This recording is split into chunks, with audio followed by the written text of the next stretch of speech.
خب ویدیو امروزمون در مورد کارهای روزمره آقای پیر هست. پیر، la routine de Pierre. روتین یعنی کارهای روزمره. ce que vous faites pendant la journée. هر کاری که در طول روز انجام میدید از صبح تا شب بهش میگن la routine.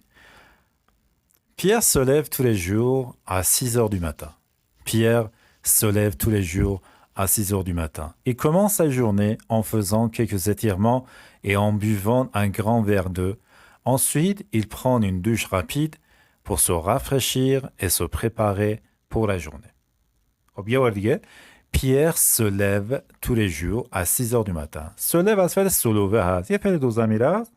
من در مورد فعل دو ضمیره هم تو که میدونید، اونم هم که نمیدونه حتما ویدیوش رو ببینن که فعل دو ضمیره هستن چی هستن، چه کاربردهایی دارن، چجوری ساخته میشن. بسیار بسیار مهمه اون ویدیو. پیر بیدار میشه، بلند میشه هر روز صبح tous les jours à 6 heures du matin. هر روز ساعت 6 صبح از خواب بلند میشه. Il commence sa journée یعنی روزش رو شروع میکنه en faisant quelques étirements با انجام چند تا حرکت کششی. دستاشو میکشه، پاهاشو میکشه. میگم faire des étirements. faire des étirements. étirements یعنی کششی. این کارهای کششی. اصلا فعل تیره به معنی کشیدن توش هست دیگه. En faisant quelques étirements et en buvant un grand verre d'eau. En buvant un grand verre d'eau. و با نوشیدن یک لیوان آب بزرگ. Ensuite, سپس بعدش il prend une douche rapide. Il prend une douche rapide. یعنی یه دوش سریع میگیره. Pour se rafraîchir. Pour se rafraîchir. برای اینکه خنک بشه یا سر حال بیاد. Se rafraîchir. یعنی خنک شدن، سر حال اومدن. Pour se rafraîchir. Et se préparer pour la journée. و برای اون روز خودش رو آماده کنه. ببین préparer یعنی کسی رو آماده کردن. اما خودت میخوای آماده بشی میشه se préparer. مثلا شما میگید که je dois me préparer pour mon examen. باید خودم برای امتحانم آماده کنم. Après sa douche, Pierre prend son petit déjeuner qui consiste en général en un bol de céréales avec du lait et une tasse de café.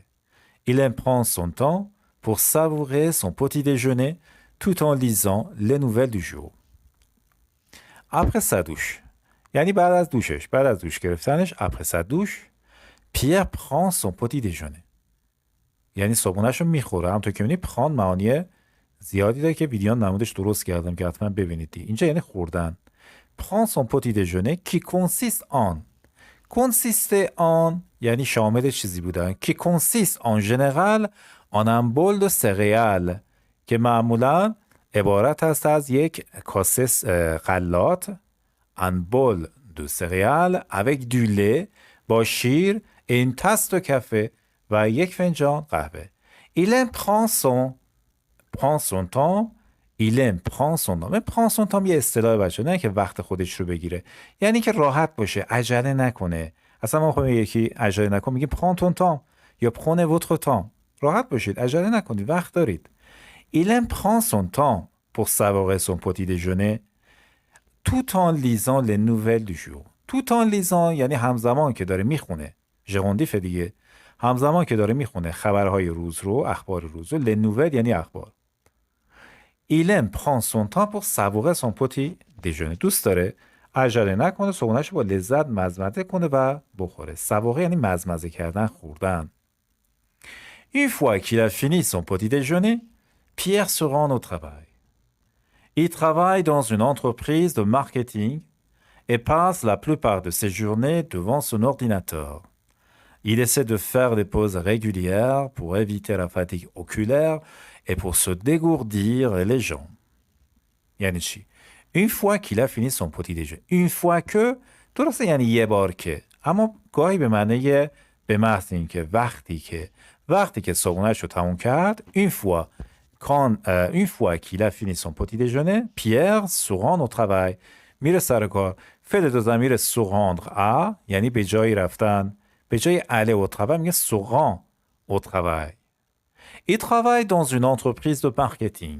Il travaille dans une entreprise de marketing. اون توی یک شرکت بازاریابی کار می‌کنه. شرکت entreprise marketing هم مارکتینگ یعنی بازاریابی. Et passe la plupart de ses journées devant un ordinateur. و بیشتر روزهاشو جلوی کامپیوتر میگذرونه. پسه یعنی سپری کردن، گذروندن. La plupart du یعنی بیشتره. La plupart du یعنی بیشتره. séjourne روزهاشو devant un ordinateur یعنی جلوی یک کامپیوتر. Il essaie de faire des pauses régulières pour éviter la fatigue oculaire. Il essaie de faire des pauses régulières. یعنی تلاش میکنه که مرتب یه استراحتی بکنه. faire des pauses یعنی مکس کردن. دیدین شما دارین کار میکنید یه مکسی میکنید یه استراحت کوتاهی میکنید. Il essaie de faire des pauses régulières یعنی سعی میکنه که استراحت‌های مرتب داشته باشه pour éviter la fatigue oculaire برای اینکه از خستگی چشماش جلوگیری بکنه. evite جلوگیری کردن، فتیگ خستگی، اوکولاق بچه هر چیزی که مربوط به چشم باشه یعنی بینایی. la fatigue des yeux رو میتونیم بگیم la fatigue oculaire. اوکولاق هر چیزی که مربوط به چشمه. et pour se dégourdir les jambes و برای اینکه پاهاش رو دراز کنه یه استراحتی میکنه که پاهاش رو دراز کردن پا خب میشه se dégourdir. se dégourdir. Le soir, Pierre rentre chez lui vers 18 heures. Il aime cuisiner, donc il prépare souvent ses propres repas. Après le dîner, il passe du temps à lire ou à regarder un film avant d'aller se coucher vers 22 heures. حالا ترجمهش. Le soir یعنی عصرها. وقتی یه لو بذارین قبل از موقع به اصطلاح ایام روز مثل le matin یعنی صبحها. Le soir عصرها. La nuit یعنی شبها.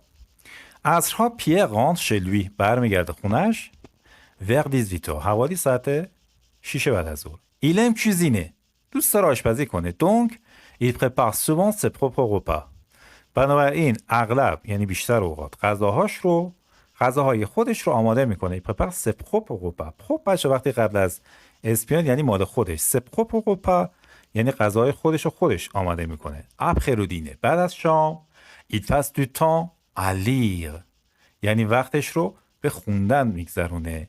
ou à regarder un film یا تماشای فیلم avant d'aller se coucher vers 22 heures قبل از اینکه بره بخوابه حوالی ساعت 10 شب. se coucher همون dormir ولی یه فعل دو ضمیر است. avant de dormir Pierre prend quelques minutes pour méditer et se relaxer afin de bien dormir et être prêt pour une nouvelle journée le lendemain matin. Avant de dormir, یعنی قبل از خوابیدن Pierre prend quelques minutes pour یعنی یه چند دقیقه رو در واقع سپری میکنه صرف میکنه برای meditation. medite یعنی meditation کردن برای فکر کردن pour méditer. et se relaxer یعنی اینکه ریلکس کنه یا استراحت کنه.